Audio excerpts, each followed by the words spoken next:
When I was 17, my family moved to the outskirts of the East Bay, right on the edge of the San Joaquin River Delta. It was the kind of place where city people didn't go unless they had to, where the sky stretched forever and the nights swallowed the land whole. Our house sat at the very end of a long, unpaved gravel road, past a handful of other homes that were barely held together. Some of them were abandoned, some looked abandoned but weren't. Past our house, the road stopped, giving way to miles of open fields, weeds, dry patches of dirt, and further beyond that, the river itself. At night, there was nothing. No lights except for one street lamp, no traffic, no movement, just the occasional rustling in the weeds or the distant sound of something splashing in the water. When the wind blew, it carried the smell of damp earth and the faintest hint of something metallic from the river. I hated that road. I hated that feeling of nothingness pressing in from all sides. It was like living at the edge of the world, where the darkness wasn't just darkness. It was a living thing that wrapped around you and made you feel like you didn't belong there. But I lived there, and I had to deal with it. That night, my ex-girlfriend and I were leaving my house late. It must have been close to midnight.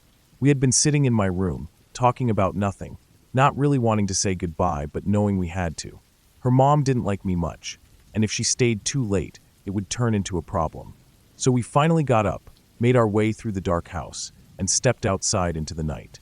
The air was thick and still, the kind of heat that sticks to your skin even though the sun had been gone for hours. Our footsteps crunched against the dry gravel as we walked to my car. The world beyond my driveway was pure black, except for that single street light up ahead, standing alone in the emptiness. It was too far to actually light anything around it, just an island of pale yellow glow in a sea of nothing. We got in the car, and I pulled onto the road, keeping my speed slow. The gravel was loose, uneven, full of potholes that could wreck your tires if you weren't careful. I had driven this road 1,000 times, knew every dip and rut, but I still took it easy. The only sounds were the crunch of rocks under my tires and the occasional chirp of a night insect. As we got closer to the streetlight, I saw something move. At first, it was just a shape, a blur in the dim light. I thought maybe it was an animal, a stray dog or a coyote scavenging through the garbage that people dumped along the roadside. But then we got closer, and I saw her. A woman. She was standing under the street lamp, spinning in slow, uneven circles. Her arms moved through the air like she was dancing to music only she could hear. She had sunken cheeks, skin stretched too tight over her bones. Her mouth was slightly open, lips curled inward as if she had no teeth. Her clothes were loose, hanging off her body like they had once fit, but didn't anymore. Bare feet against the gravel. Hair wild and unwashed, clinging to her face. She was lost in it, completely unaware of us, her body swaying, hands moving in slow, exaggerated gestures. It wasn't graceful. It was messy, strange, like she was trying to remember how to move. I felt my stomach drop. The car crawled forward. She was right there, just a few feet away. The streetlight cast harsh shadows across her face, making her look even more hollow, more wrong. She kept dancing. I gripped the steering wheel tight, my knuckles going white. My ex was stiff beside me, staring straight ahead, not saying a word. I didn't need to ask if she saw her too. I knew she did. We passed by, and for a second, I thought she might look at us, acknowledge that we were there. But she didn't. She just kept swaying, lost in her own world. And then the streetlight was behind us, and we were back in the darkness. I didn't speed up right away. I kept going slow, kept my hands tight on the wheel, my body tense. The road was bad, but that wasn't the reason. Something about seeing her had rattled me, made me feel like we had seen something we weren't supposed to. I kept expecting to see her in the rearview mirror, to watch her suddenly snap out of her trance and start running after us. But there was nothing. Just the empty road stretching out behind us, the glow of the streetlight fading the further we got. We didn't talk. The drive to the main road was only a few minutes, but it felt like forever. When we finally hit pavement, I felt like I could breathe again, like I had escaped something I didn't understand. I dropped her off at her house, watched her walk inside without looking back. She didn't say goodbye, and I didn't either. Driving home was worse. I kept thinking about her, about the way she moved, the way she didn't even notice us. Was she high? Probably. There were plenty of people out here who had nowhere else to go, nowhere else to exist except in the spaces no one cared about. But something about her didn't feel like that. It wasn't just that she was dancing. It was the way she looked so happy, so far away from everything. like she didn't know where she was anymore. I drove back down the gravel road, past the empty fields, past the broken-down fences and piles of old tires and garbage. The streetlight was ahead of me again, casting its lonely glow over the road. She was gone. The space under the light was empty, just the gravel and the weeds swaying gently in the breeze. I exhaled, not realizing I had been holding my breath. I pulled into my driveway, killed the engine, and sat there in the dark. I told myself I wouldn't look back. But I did, just for a second, just to make sure. The streetlight flickered once, then held steady. Nothing else moved. I went inside, locked the door behind me, and stood in the silence of my house, feeling the weight of the night pressing in through the windows. Somewhere outside, past the light, past the empty road, past the fields that stretched all the way to the river, the woman had disappeared back into the dark. Wyoming is empty at night. That's something people don't really think about when they picture the long stretches of road, the endless sky, and the wide-open plains. During the day, it's just lonely. At night, it's something else entirely. I was driving through on my way to see family, pushing through exhaustion, trying to make the whole drive in one go. It was the middle of winter, and the cold had turned everything into a frozen wasteland. The kind of cold that creeps in through the seams of your jacket, burns the inside of your nose when you breathe. The kind of cold that doesn't let up, that makes you feel like you're shrinking into yourself the longer you stay in it. It was around 4 a.m. when I pulled off the highway into Evanston. I had been on the road for hours, the last few a blur of snow, cracked pavement, and the occasional highway sign promising gas and food. I wasn't even sure why I had picked this exit. Maybe I had seen the Arby's sign. Maybe I just needed to get out of the truck for a few minutes before I fell asleep at the wheel. The town was nothing. Just a scattering of buildings, a few closed-up stores, and a gas station with its lights flickering against the frost-covered pavement. The Arby's sat at the edge of a mostly empty parking lot, its neon sign buzzing softly in the frozen air. I parked and sat for a second, rubbing my eyes, feeling the exhaustion pressing down on me. The heater in my truck had been working overtime, but as soon as I killed the engine, the cold started seeping in. I pulled my coat tighter around me and stepped out.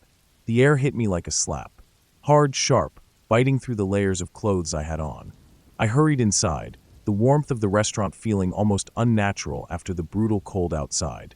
The place was dead silent, just the soft hum of the heaters and the distant sound of a fryer bubbling behind the counter.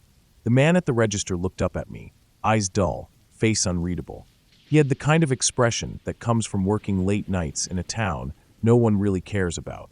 Something felt off, but I was too tired to care. I walked up to the counter, still shaking off the cold, and said something like, "Damn, good on you for staying open this late." The guy didn't react much, just nodded slightly and said, "It's for the locals. They like to be here." I wasn't in the mood for small talk. I ordered my food, roast beef sandwich, Jamocha shake, and took a seat at one of the tables near the window. The place was empty except for me and the guy behind the counter. The parking lot outside was just as empty. I sat there, eating in silence, letting the heat soak into my skin. The exhaustion was catching up to me, making everything feel sluggish, like I was moving through water. Then the door opened. I didn't look up at first. Just figured it was some truckers stopping in for a bite, maybe some late-night workers getting off their shift. But then I heard them. Heavy footsteps, the kind that made the floor creak under their weight. A lot of them. I turned my head, and that's when I saw them.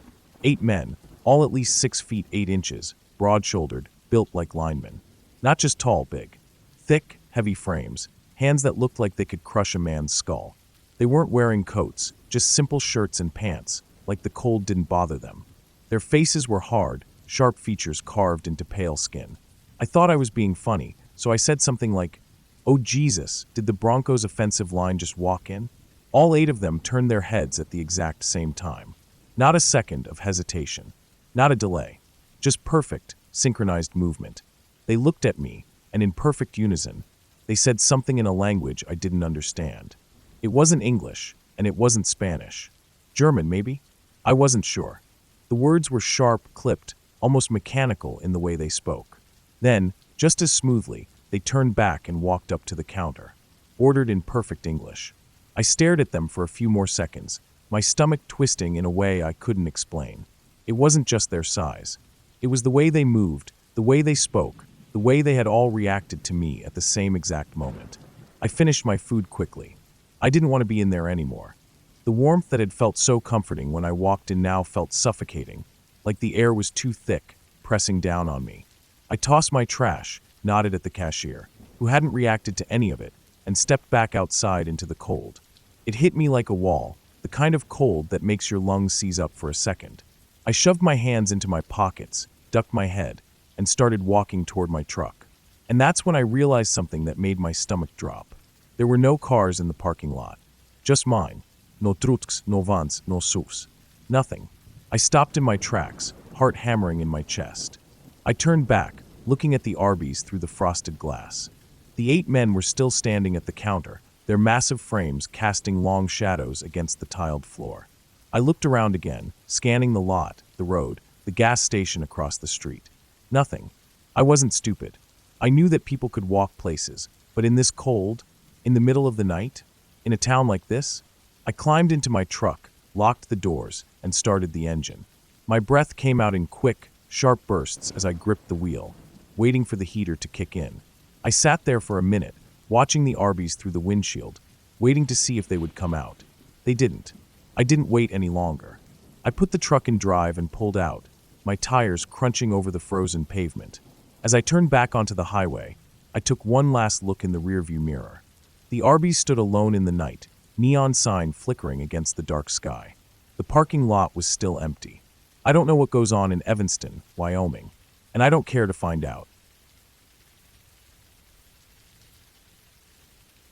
I grew up in a small village in northern England, a place where the fells stretched out endlessly, rugged and empty. I was an only child, quiet, a little odd, and I liked it that way. I spent more time outside than in, wandering the hills with my dog, a scrappy little border collie mix named Finn. My parents let me roam freely, as long as I was back before dark. The fells were safe, at least in the sense that there weren't many dangers beyond the occasional bog or a bad slip on wet rock. At 12, I was already good at being alone. I didn't have many friends, not because the other kids were mean, but because I just didn't care much for talking. The fells didn't ask anything of me. They didn't make me feel like I had to be a certain way. It was in the middle of one of these long, aimless walks that I found the bones. I was picking my way through a loose shale pit, an old quarry long abandoned. The ground was uneven, shifting underfoot, making every step an act of balance. Finn was nosing around nearby, sniffing at the air, tail flicking in quick bursts of excitement. He was a good dog, never strayed too far, but always full of energy. I crouched down to sift through the rocks, looking for fossils. I had a little collection back home, bits of ammonites, crinoid stems, the occasional trilobite. Nothing valuable, but fascinating to me. I liked the idea that these things had been here for millions of years, waiting. I almost missed it. At first, I thought it was just another bit of stone, bleached white and smooth. Then I pulled it free, shaking off the loose rock, and I knew it wasn't. It was a bone. A leg bone, I thought. Not human, that much was obvious, but definitely from something big enough to have once walked these hills. I kept digging. My fingers worked quickly, scraping away the loose shale, pushing aside the rubble. More bones surfaced. A rib cage, still in place. A skull, long snout, empty sockets. A sheep, completely clean. No flesh, no fur, not even a hint of decay. Just the bones, perfectly laid out as if the animal had simply lain down and let the earth swallow it. I sat back on my heels, breathing hard, my hands dusty with rock dust. Finn watched me, ears perked. The wind moved through the pit, carrying the distant bleat of live sheep somewhere further up the hill. For reasons I couldn't explain, I didn't feel creeped out. It felt peaceful, like I'd found something important, even if I didn't know why. That was the first time I built the wall. It started small, just a few rocks stacked in a rough circle around the skeleton. I don't know why I did it. Maybe it was respect or boredom or some strange instinct to protect something forgotten. It felt right. I kept coming back. That summer was a hard one for me. I didn't understand it then, but I was sinking into something heavy, something that made even the simplest things feel exhausting. I didn't want to talk to my parents. I didn't want to go into town. I wanted to be out here, in the wind and the silence. So I built. Every time I came back, I carried more stones. Big ones, heavy ones, the kind that made my muscles ache and my hands rough. I stacked them carefully, fitting them together like puzzle pieces. The circle grew taller, sturdier. It became something real. I didn't tell anyone about it. The only witness was Finn, and he didn't care as long as I threw a stick for him now and then. The months passed. The wall grew. Then came the rain. It was one of those sudden summer storms, the kind that rolls in fast and drowns the world in seconds. I'd been at the circle for hours, sweating under the effort of moving stone, my shirt damp with exertion. The first drops hit warm skin, a warning. Then the sky opened up. I didn't run. I stood in the downpour, breath heavy, hands raw from the work. The rain soaked me through, turning the ground slick, making every step a risk. Finn shook himself violently, looking at me like I'd lost my mind. Maybe I had. That's when I saw them. Two hikers, middle-aged, dressed properly for the weather. They came around the bend in the path, following the narrow trail that skirted the quarry. They must have seen me at the same moment I saw them, because they both froze. I probably looked insane. A half-starved kid, drenched to the bone, standing inside a stone circle full of bones. My clothes were filthy, my hands were covered in dirt, and I was breathing like I'd just run a marathon. We stared at each other. I didn't say anything. Neither did they. Then, as if we'd come to some unspoken agreement, they turned around and walked the other way. Not in a rush, not running, just a quiet, deliberate retreat. I watched them go. Finn barked once, shaking the rain from his coat. The moment passed. I picked up another rock and kept working. I don't know why I built that place. Even now, years later, I still don't. I left home when I was 18, moved to the city for school, then work. I don't visit often. My parents still live in that house. The fells still stretch on forever, but I don't feel the pull I once did. But sometimes, when I dream, I'm back there, standing in the circle, hauling another stone, feeling the weight of something I can't name settle deep in my chest. And I wonder if the hikers ever think about me. If they ever tell the story of the boy in the rain, stacking stones around the bones of a long-dead sheep. If they wonder what the hell I was doing. If they wonder what kind of person I grew up to be. I wonder that too. I worked at a summer camp deep in the woods of upstate New York. The kind of place where you had to drive down a dirt road for nearly 20 minutes after leaving the main highway, with no phone service and nothing but trees and lakes for miles. It had been around since the 1920s, a sprawling collection of wooden cabins, worn-down trails, and old traditions passed down through generations of campers and staff. It was my third year there, and by that point, I knew the camp inside and out, or at least I thought I did. Most of us counselors liked to take walks at night once the kids were asleep. It gave us something to do besides sitting around in the staff lounge playing cards. The camp was huge, and over the years, a lot of trails had fallen out of use, overgrown with ferns and swallowed by the forest. We made it a sort of challenge, finding paths that hadn't been walked in years, following them to see where they led. One night, maybe 2 weeks into the summer, a small group of us, 5 in total, set off to explore. It was warm, the air thick with the smell of pine and damp earth. We brought flashlights, but mostly relied on the moonlight filtering through the trees. The trail we picked that night was barely visible, just a faint break in the undergrowth leading away from the main camp. None of us remembered seeing it before, but that wasn't too surprising. The forest was dense, and unless you were looking, it was easy to miss things. We followed it deeper into the woods. The further we went, the quieter it got. The usual sounds of the forest, crickets, the occasional rustle of leaves, faded until it was just our footsteps on the packed dirt. It wasn't eerie exactly, but it felt forgotten. Then we came to the clearing. It was small, maybe 20 feet across, surrounded by thick trees. There were no other paths leading into it, no signs that anyone had been there recently. In the middle, sitting alone in the grass, was a table. A child's tea party table. It was one of those little plastic ones, the kind you'd see in a preschool or a daycare, low to the ground with rounded edges. It was old, sun-bleached, the kind of dull pink that used to be bright once but had long since faded. For matching chairs were arranged neatly around it, all pushed in, and it was covered in leaves. That was the strangest part. The clearing wasn't under any trees. There was open sky above us, nothing that could have dropped leaves onto it. But the table was buried under them, like it had been sitting there for years undisturbed. None of us said anything. We just stood there, staring at it. There was nothing outwardly threatening about it. It was just a table, but something about it felt wrong, like it shouldn't be there, like we had walked into a place we weren't supposed to find. We didn't stay long. After a few minutes, someone muttered something about heading back, and we all turned and left without argument. For a while, we didn't talk about it. Maybe we didn't know how. The camp had a long history, and over the years, plenty of things had been left behind. Old fire pits, rusted tools, bits of cabins that had collapsed long before any of us were born. But this was different. A few weeks passed before we decided to go back. It was late July by then, near the end of the summer. Curiosity got the better of us. We followed the same trail, stepping carefully over roots and rocks. The air was thick with humidity, the scent of damp leaves clinging to everything. When we reached the clearing, we stopped. The table was still there, but the chairs were gone, and the leaves had been brushed away. The surface was completely clean. No dirt, no debris. Like someone had wiped it down, preparing it for use. We didn't step into the clearing this time. We just stood at the edge of the trees, staring. Nothing else had changed. The grass around it was the same, untouched. There were no tracks, no broken branches, nothing to suggest anyone had been there. We left quickly. None of us went back after that. By the end of the summer, we had mostly stopped talking about it. Some of the newer counselors never even heard about it. The few of us who had seen it didn't bring it up. It wasn't fear, exactly.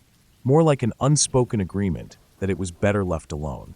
I haven't been back to that camp in years, but sometimes I think about that clearing, about the table, and I wonder if it's still there. I like looking through abandoned houses. Not in a destructive way, just observing, taking in the layers of dust, the faded memories left behind. There's something eerie but fascinating about a place once filled with life now standing still, waiting to be swallowed by time. Where I live, new housing developments are always eating up old neighborhoods. A row of homes could stand for decades, lived in and loved, and then overnight, they're nothing but dirt and concrete foundations, making way for the next generation of houses. In the process, some places end up stranded, left alone while everything around them disappears. That's how I found this house. It was a 1950s brick home, medium-sized, with a sloping carport and a sun-faded yellow roof. All the houses around it were gone, bulldozed for some new development, leaving this one sitting alone like a forgotten relic. What caught my eye first weren't the boarded-up windows or the peeling paint. It was the cars. There were two of them under the carport. A Volvo 740 gallons, its tires flattened with age, and a VS Commodore, its body coated in a thick layer of dust. Seeing cars at an abandoned house was weird. Usually, people take their vehicles with them. If they can't, they sell them or scrap them. But these had just been left, frozen in time. It was late evening when I first went to check it out. The sky had that deep blue hue just before full darkness, and the streetlights from the new development cast a dim orange glow in the distance. The front yard was overgrown with knee-high grass, littered with fallen branches and trash blown in from the construction sites nearby. A for sale sign was bent over near the driveway, long forgotten, and the mailbox leaned at an odd angle, rusted from years of neglect. The front door was locked, but one of the windows was open just enough for me to squeeze through. It was a tight fit, and as I pulled myself in, I felt that familiar rush of adrenaline, part excitement, part unease. Inside, the air was thick with the smell of dust and something faintly sour. The house was mostly intact, which was rare. Usually, abandoned houses are either gutted by looters or slowly crumbling under the weight of time. But here, everything was still in place. The furniture sat as if waiting for someone to return. A sewing machine rested on the dining room table, surrounded by fabric scraps and thread. The cupboards held glassware, untouched except for a fine layer of dust. Family photos still hung on the walls, their edges curling slightly with age. It was as if whoever lived here had just walked out one day and never returned. The weirdest part was the bedrooms. Two of them were normal, beds made, clothes still in the wardrobe, old toys scattered on the floor of what looked like a child's room. But the third bedroom was different. It had been gutted by fire. The walls were blackened, the ceiling partially collapsed, and the floor was littered with the charred remains of furniture. The smell of burnt wood and plastic still clung to the air, even after all these years. There was no sign of an attempt to clean up or repair anything. It was just left like that. Standing there, staring at the burnt remains of the room, a thought hit me. The only reason a house would be abandoned like this, still full of belongings, was if something happened to the owner. Maybe they had moved to an old folks' home, unable to clean up after the fire. Or maybe They hadn't survived it. A chill crept up my spine. I decided I had seen enough. I turned to leave, walking quickly back through the hallway toward the window I had crawled through. But as I passed the kitchen, something made me stop. The fridge. It was still plugged in. The little light inside flickered as I pulled it open. It was empty. No old food, no rotting leftovers, just the hum of the motor and the faintest hint of something long since spoiled. That was the last thing I needed to see. I climbed out the window, brushing off my clothes, and hurried back through the overgrown yard toward the street. I glanced back once at the house, its dark windows staring blankly into the night. I don't know why it bothered me so much. Maybe it was the way everything was left behind, as if frozen in time. Maybe it was the fire-damaged room, untouched for over a decade. Or maybe it was the way the fridge was still running, a faint, humming reminder that something had been keeping this place alive, even when everything else had stopped. I never went back. I was 12 when it happened. It was summer, and my parents had dropped me off at the indoor pool at the far end of our small town to spend the afternoon.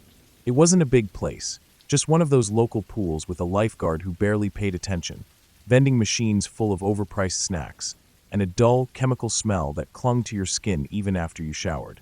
I was supposed to stay there until they came back to pick me up. That was the plan. But after an hour, I got bored. Swimming had lost its appeal, and the handful of kids splashing around were either much younger than me or too absorbed in their own games to notice I was there. I climbed out of the pool, dried off, and sat on the hard plastic benches near the entrance, waiting for some inspiration on what to do next. Outside, the sun was shining, and I could see the empty fields stretching out beyond the parking lot. That was the thing about my town. There was nothing around. No forests, no parks, just endless flat plains and dry grass, the occasional dirt road leading off into nowhere. If you walked far enough, you might find a cluster of houses, maybe an old barn, but mostly it was just wide open space. I decided to go for a walk. I didn't tell anyone. I just grabbed my stuff, walked past the front desk, and stepped outside. The air was warm, the pavement hot under my feet. I had no real plan, just figured I'd explore a little and come back before my parents arrived. The fields stretched in every direction, golden and swaying slightly in the breeze. There were no trees, just patches of wild grass and the occasional clump of bushes. I followed a narrow dirt path that led away from the pool, kicking at rocks as I walked. The sounds of town faded behind me, replaced by the hum of insects and the distant rustling of dry grass. That's when I saw them. Two people lying in the field a good distance away, maybe 50 yards. A man and a woman. At first, I didn't think much of it. They were facing away from me, half hidden by the tall grass. But I could see that the man was on top of the woman, his body moving slightly. My 12-year-old brain immediately assumed they were making out. I had never actually seen anyone doing that in real life before, so I kept my distance, more out of awkwardness than anything else. I didn't want them to see me watching. I veered off the path slightly, walking in a slow, wide arc to keep them in my peripheral vision. The man kept shifting on top of her, moving his face near her neck and shoulders. I wasn't close enough to see any details, but something about it made me uncomfortable. I kept walking, but curiosity got the better of me. Every 15 minutes or so, I found myself circling back, coming at them from different angles, trying to get a better look without being seen. It was stupid. I didn't even know what I was hoping to see. Maybe I thought they'd notice me and stop. Maybe I was just waiting to confirm that I had been right about what they were doing. But something was wrong. The woman wasn't moving. The first time I noticed it, I brushed it off. Maybe she was just lying still, enjoying it, or whatever people did in those situations. But as the minutes dragged on, it became more obvious. Her arms lay limp at her sides. Her legs were straight, pressed together, completely still. She didn't shift, didn't react. The man kept moving, pressing his face into her neck, his body shifting slightly, but she was like a doll, motionless. I started to feel sick. I backed away, walking faster now, not sure what to do. I didn't have a phone. Even if I did, I wouldn't have known who to call. My parents? The police? And what would I even say? I walked in circles, pacing the narrow dirt paths that cut through the fields, glancing back every so often to see if anything had changed. It hadn't. The man was still there, shifting on top of her, and she was still completely unmoving. A dozen thoughts ran through my head. Maybe she was asleep. Maybe she had passed out. Maybe she was dead. I stopped walking. That thought hadn't occurred to me until that exact moment. The idea slammed into me all at once, and I suddenly felt lightheaded. What if she was dead? I turned back toward the pool, heart pounding, and started walking faster. My feet kicked up dust as I hurried down the path, trying to put as much distance between myself and them as possible. The dry air burned my throat, but I didn't slow down. By the time I reached the parking lot, my head was spinning. The sun had started to dip lower in the sky, casting long shadows across the pavement. I could see my parents' car parked near the entrance. I was late. As soon as I stepped inside, my mom started yelling, "Where have you been?" They had been waiting for over an hour. My dad was furious. My mom was even worse, her face red, voice sharp with panic. They thought something had happened to me. I tried to explain, but the words wouldn't come out right. I told them I had gone for a walk, that I had seen something weird in the fields, that I thought maybe something was wrong. They didn't care. All they saw was a kid who had wandered off and made them wait. My mom was too busy lecturing me to listen, and my dad just shook his head, started the car, and drove us home in silence. That night, lying in bed, I couldn't shake the image from my mind. The way the man had moved, the way the woman hadn't, the way her hands had rested at her sides, limp and lifeless. I didn't tell anyone else. I never found out who they were. Maybe it was nothing. Maybe I had misread the whole thing, let my imagination run wild. But even now, all these years later, I can still see them in my mind. Two figures in the middle of nowhere, one moving, the other impossibly still. And I still don't know if I walked away from something I should have stopped.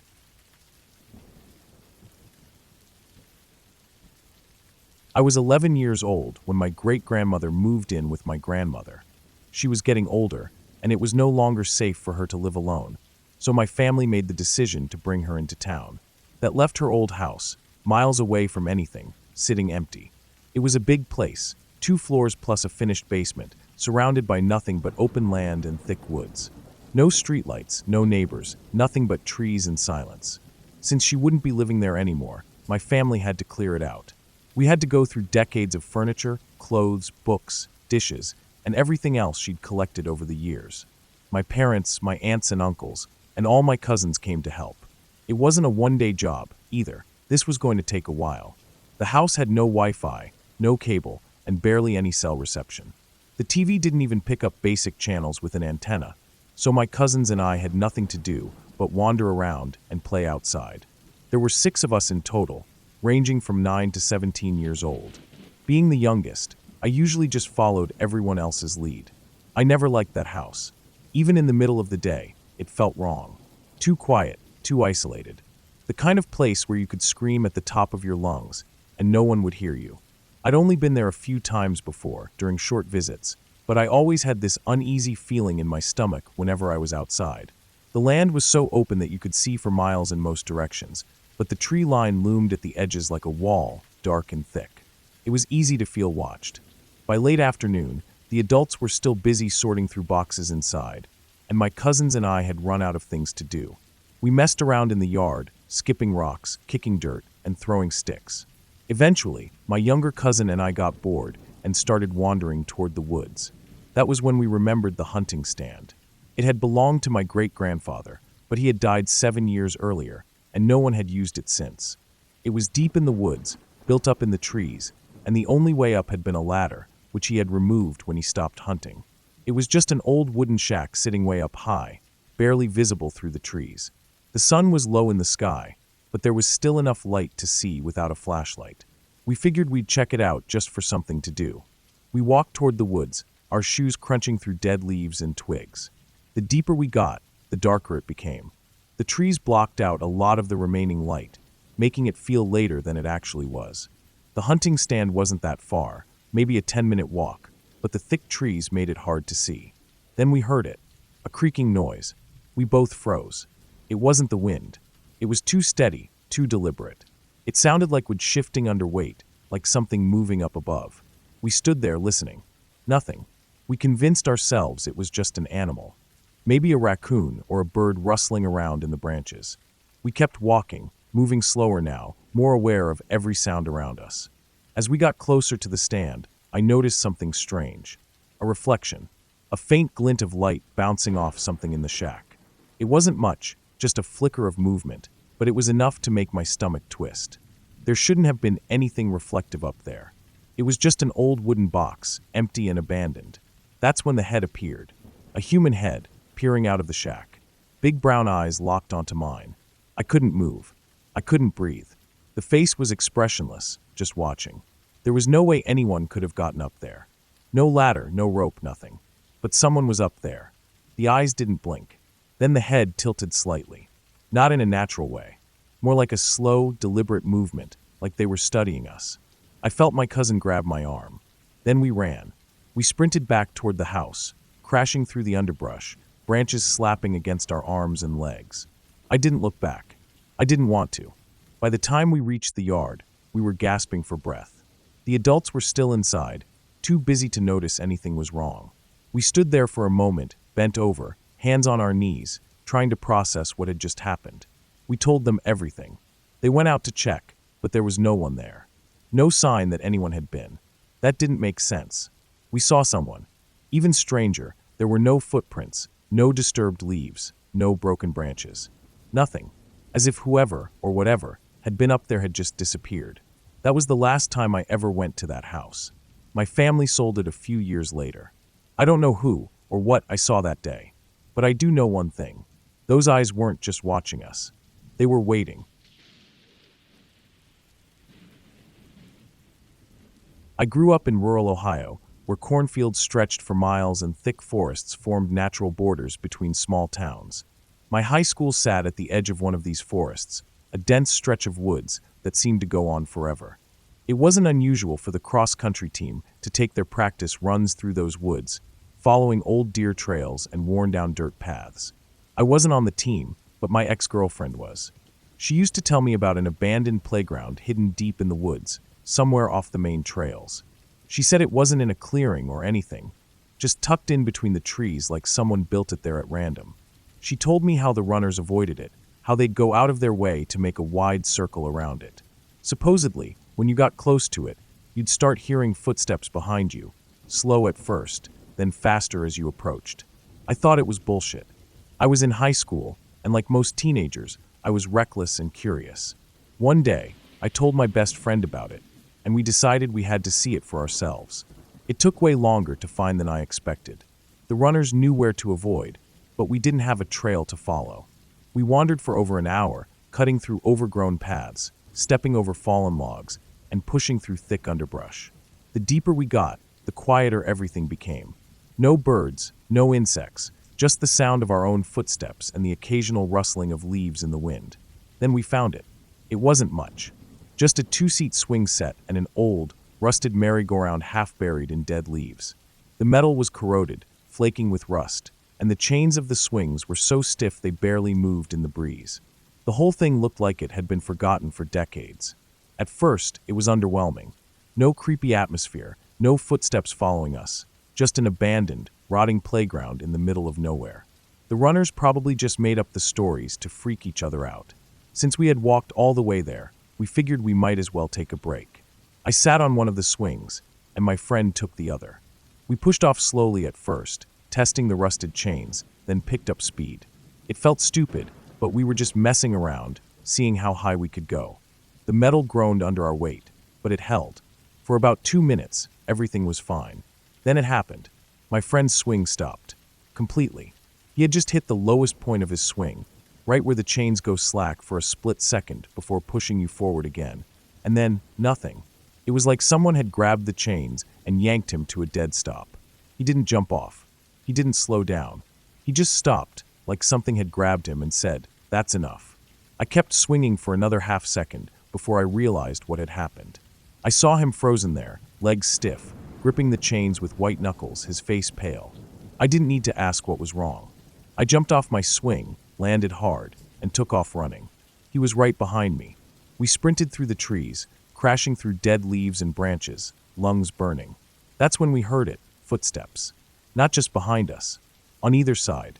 They started fast, almost as if something was lunging toward us, but then they slowed as we got farther from the playground. Still there, still pacing us, but fading. By the time we reached the edge of the woods, they were gone. We never went back. I don't know what happened that day. Maybe the rusted chains locked up at the worst possible moment. Maybe the footsteps were just echoes of our own. Or maybe the runners weren't lying after all.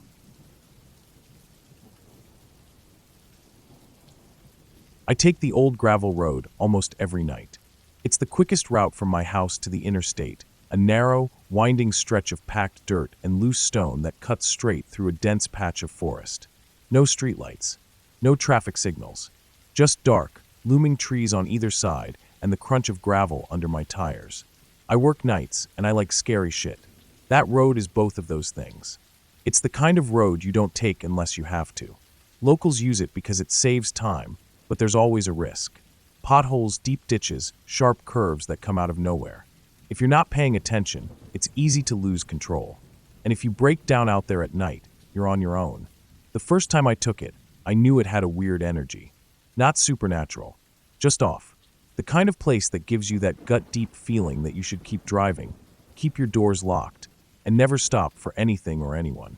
Over the years, I've seen some things out there that have stuck with me. Things that make me grip the steering wheel a little tighter whenever I take that road. The first time something made me uneasy, it was a guy on a bicycle. Middle of the night. No lights, no reflectors. I came around a bend, and suddenly, he was there, pedaling along like it was broad daylight. I had to swerve slightly to avoid him. He never reacted, never looked back, just kept pedaling like he belonged there. There was no reason for anyone to be out there on a bike at that hour. The road was rough. The forest on either side stretched for miles before hitting any houses or side streets. I knew the back roads well. There were low-income houses scattered here and there, so maybe he was just heading home. But why no lights? No reflectors? He wasn't even wearing bright clothes.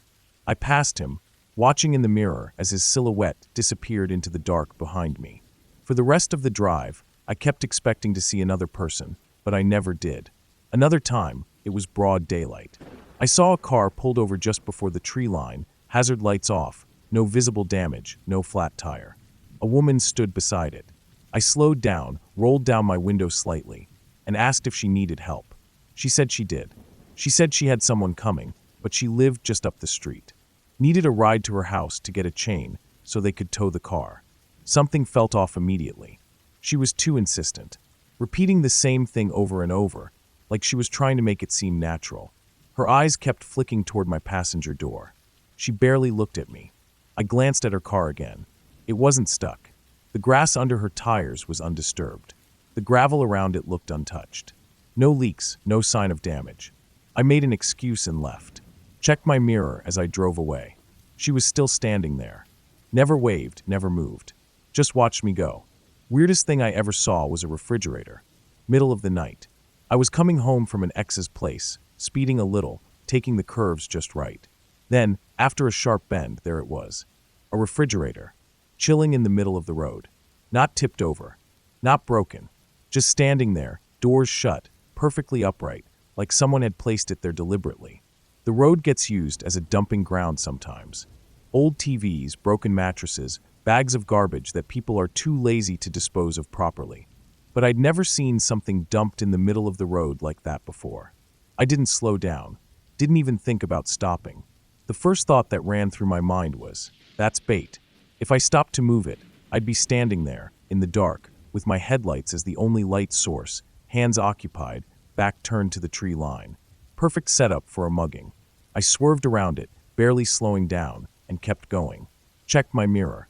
Nothing moved. No figures darting into the road. No shadows shifting behind the trees. Maybe it was just trash. Maybe it wasn't. Didn't care to find out. Another time, I was heading to work, late at night, and I saw a fire. Not a big fire. Just a single, smoldering couch. It was half-burned, surrounded by dry leaves, the flames low but steady. It had been set up deliberately, no doubt about it.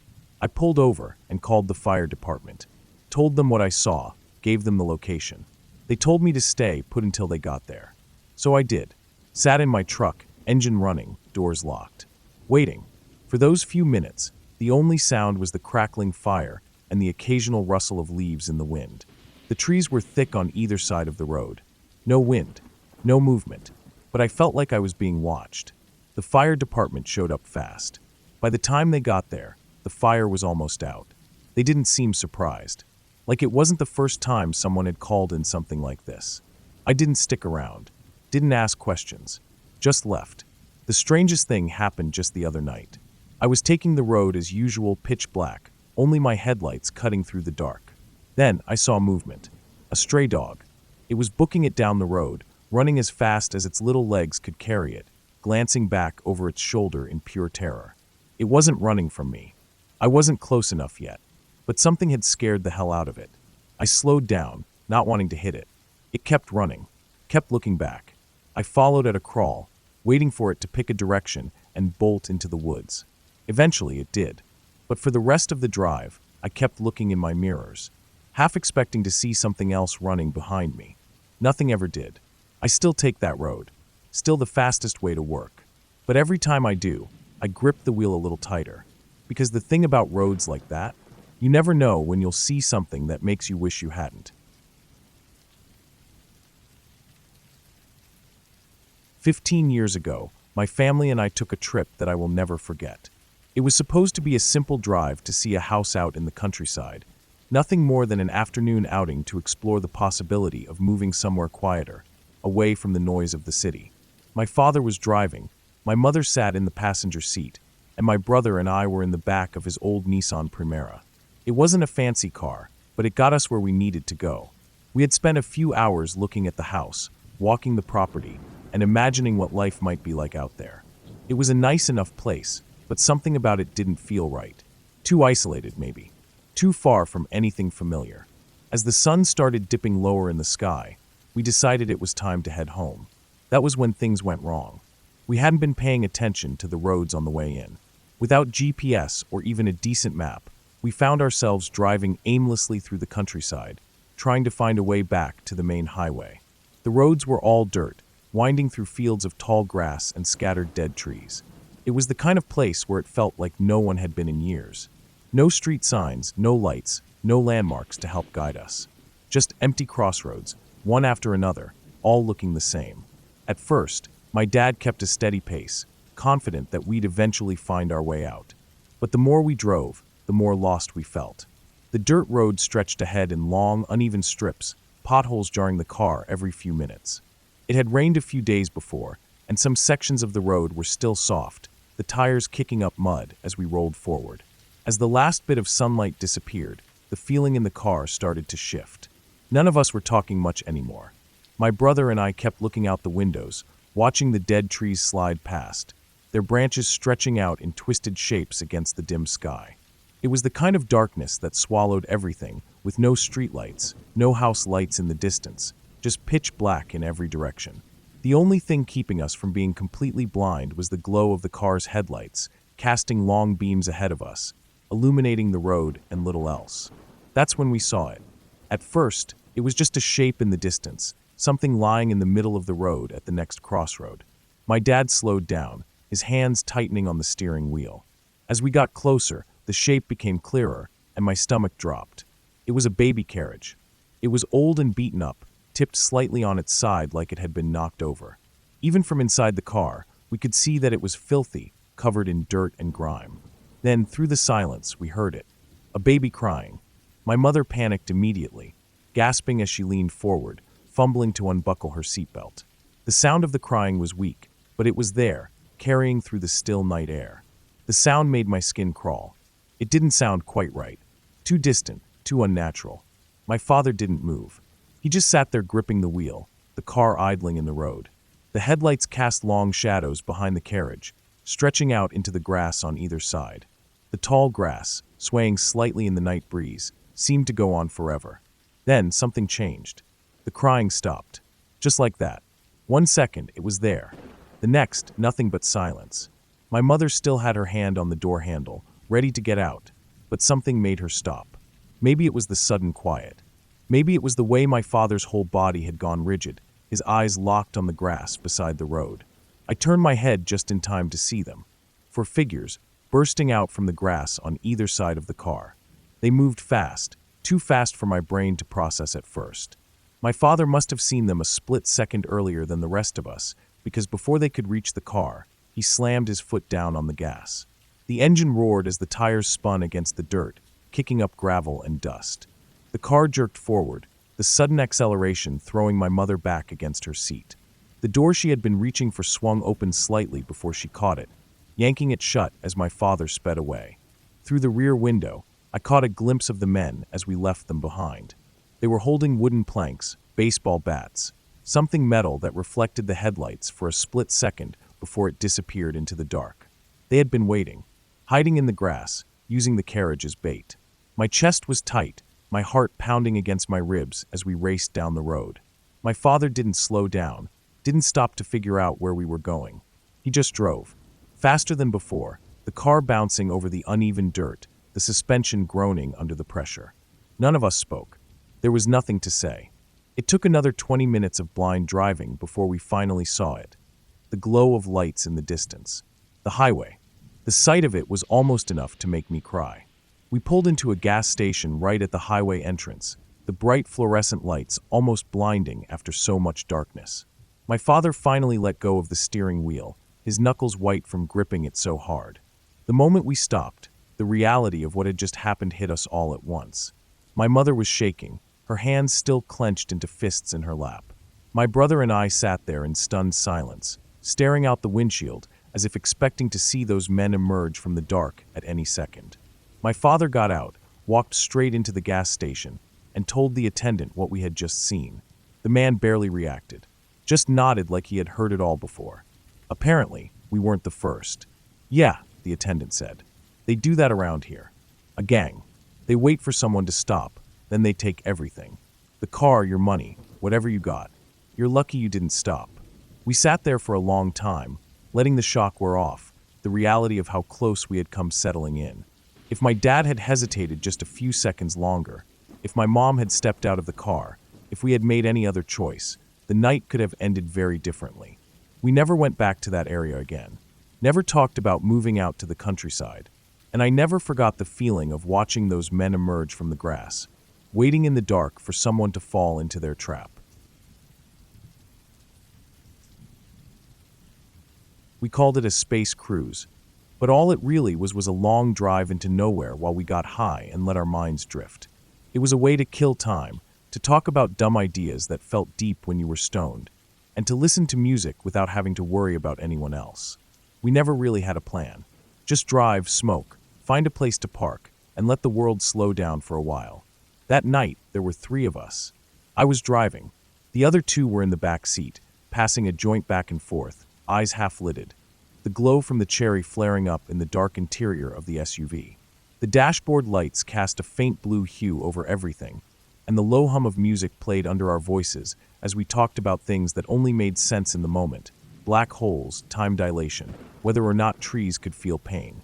We had driven out past the last real sign of civilization, about 15 miles from the nearest town. There was nothing out there except dirt roads, cattle fences, and patches of scrubby land that stretched out toward the distant hills. The kind of place where cell service dropped out, and the stars seemed too bright to be real. The kind of place where people rarely went unless they had a reason. We had turned off the highway onto an old ranch road, trying to find our way to a scenic cliffside we had spotted earlier in the day on a map. It had taken us longer than expected. The dirt roads twisted and forked in ways that weren't marked, and half the time, I wasn't sure if we were on an actual road or just a dried-up creek bed. The SUV's tires kicked up clouds of dust, the headlights bouncing off wooden fence posts and patches of dry grass as we crawled along, trying to get closer to the cliffs. After about 30 minutes of aimless driving, we found a spot that looked good enough. It wasn't the exact place we had aimed for, but it was close, a small clearing near the edge of a rocky drop-off, overlooking miles of open land. We pulled in, killed the engine, and stepped out into the night. The air was cool and smelled like dry earth. The only sounds were the occasional rustling of wind through the grass and the distant howl of a coyote somewhere in the hills. We spread out a couple of blankets, settled in, and let the music and the weed do their work. The night stretched on, and the world shrank down to just us, the car, and the vast, empty land surrounding us. The high had set in deep. My body felt heavy, my thoughts slow but strangely clear. Time moved differently. Then, after about 45 minutes, there was a break in the music.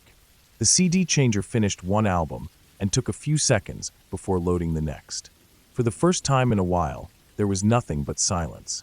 That's when it happened. A loud, heavy thump. The entire SUV rocked, and the back end dipped like something had jumped onto it. The interior lights flicked on instantly. The indicator on the dashboard flashed that the tailgate was open. For a moment, none of us moved. My brain lagged behind reality, trying to process what had just happened.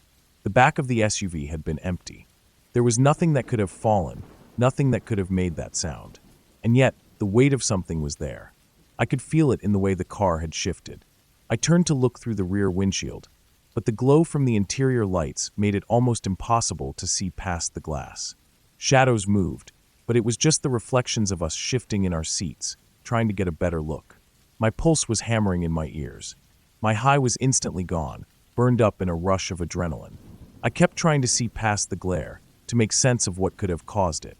Maybe an animal? But what kind of animal could land on the back of an SUV with that much force? A mountain lion? A deer? That didn't make sense. And why wasn't it moving?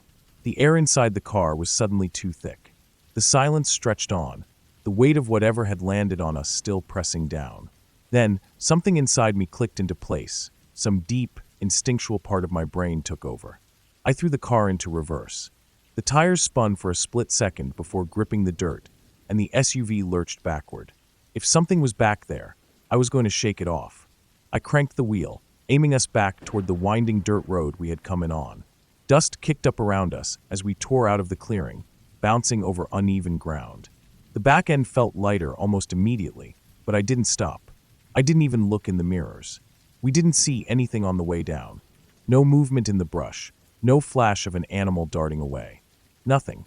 It wasn't until we reached the bottom of the mountain road, back under the yellowish glow of the highway on-ramp lights, that I finally let myself breathe. I put the SUV in park, hands still gripping the wheel, and turned to look at the others. No one said a word. We got out to check the back of the car. The first thing we noticed was the bumper. The metal was warped, dented in like something heavy had pressed down on it. But there was no dirt, no claw marks, no scratches that would have made sense for an animal. The second thing we noticed was the latch for the tailgate. It had been bent, damaged in a way that made it impossible for the door to latch closed again. Something had hit us. Something had jumped or landed on the back of the SUV with enough force to dent metal and break the latch. And we never saw what it was. I've gone over that night in my head 1,000 times. I've tried to come up with logical explanations. An animal, a freak accident, some kind of weird shift in the ground beneath the car. But none of it adds up. There was no sign of anything out there. No sound, no movement, no tracks in the dirt. I don't know what was out there in the dark. I just know that I never want to go back. When I was 13, my friend and I used to spend entire days exploring the woods behind my neighborhood. It wasn't anything special, just a patch of trees and a small creek that wound its way through the landscape. But to us, it felt like an endless, wild place. It was a world separate from the one with school and parents and rules. There were no trails, no signs, no markers, just endless trees, thick underbrush, and the occasional deer path winding through the woods. We had been coming here since we were little, always pushing further in, seeing what new spots we could find. There was something about it that felt different from any park or hiking trail. It was raw, untouched. We rarely ran into other people out there. Sometimes we'd find signs that someone had been there before, an old fire pit, a broken beer bottle, the occasional piece of trash left behind. But for the most part, it felt like it belonged to us. That day, we were following the creek. The water was low, barely trickling over the rocks, just deep enough to soak into the sand when you stepped too close. It was early fall, and most of the leaves were still green, but here and there, hints of yellow and red were starting to creep in. The air smelled like damp earth and decaying leaves. It was warm for the season, and the sun filtered through the canopy, casting long shadows across the ground. We weren't really going anywhere in particular, just wandering. Occasionally, we'd stop to throw rocks into the water or break sticks over our knees. Just kid stuff. My friend had picked up a long branch and was using it like a walking stick, dragging it along the creek bed as we went. At one point, he started stabbing it into the sand, watching the way the soft ground shifted and collapsed in on itself. Then the stick hit something solid. There was a distinct, hollow thunk, different from the dull sound of hitting a rock or a piece of driftwood. My friend stopped, pushed the stick down again, and felt the resistance. Whatever it was just under the sand. I knelt down, brushing away the top layer of silt with my hands. At first, it was just a pale curve, barely visible through the murky water. We dug a little more, fingers sinking into the cold, wet sand. Slowly, we uncovered it. It was a bone. At first, we just stared at it. It was long, smooth, bleached white by time. The shape of it was unmistakable, some kind of leg bone, maybe a femur. It wasn't small either. It was too thick to be from a bird, too long to be from something like a raccoon or a possum. My stomach tightened. We kept digging, pulling the bone free from the sand. It was heavier than I expected, solid, the ends rounded and worn. There were no visible teeth marks, no obvious signs of what had happened to whatever it had come from. For a long moment, neither of us said anything. I tried to convince myself it was nothing. Probably just a deer. That would make the most sense. We saw deer out here all the time. Sometimes we'd come across their tracks in the mud, or hear them crashing through the underbrush. And if there were deer, there were bound to be deer bones. That was just nature. But still, I couldn't shake the feeling that something was off. The more I looked at it, the less sure I was. It was big, bigger than I thought a deer bone should be. And the way it was buried, it hadn't just been lying on the surface, picked clean by scavengers. It had been under the sand, hidden, almost like it had been placed there. A weird feeling crept up my spine. The woods had always felt safe to me. Even in the furthest corners, even in the places where the trees pressed in thick and tangled, I had never felt afraid out there. But standing over that bone, my hands still covered in wet sand, I felt something I had never felt before. Like we weren't supposed to be there.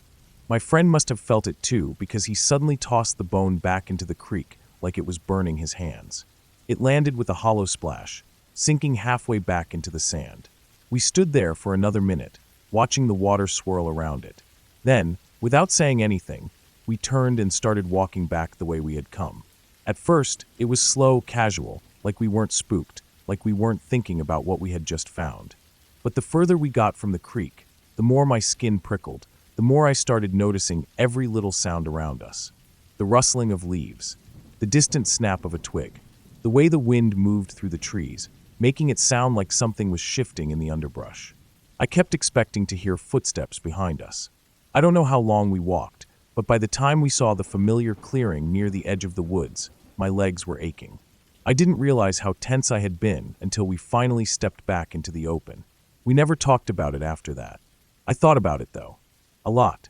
I thought about it when I lay in bed that night, staring at the ceiling, remembering the way the bone had felt in my hands. I thought about it every time we went back to the woods, though we never went near that creek again. And I thought about it years later, when I was older, when I learned more about anatomy and started questioning whether it really could have been from a deer. I'll never know for sure. But sometimes, I wonder what else was buried out there.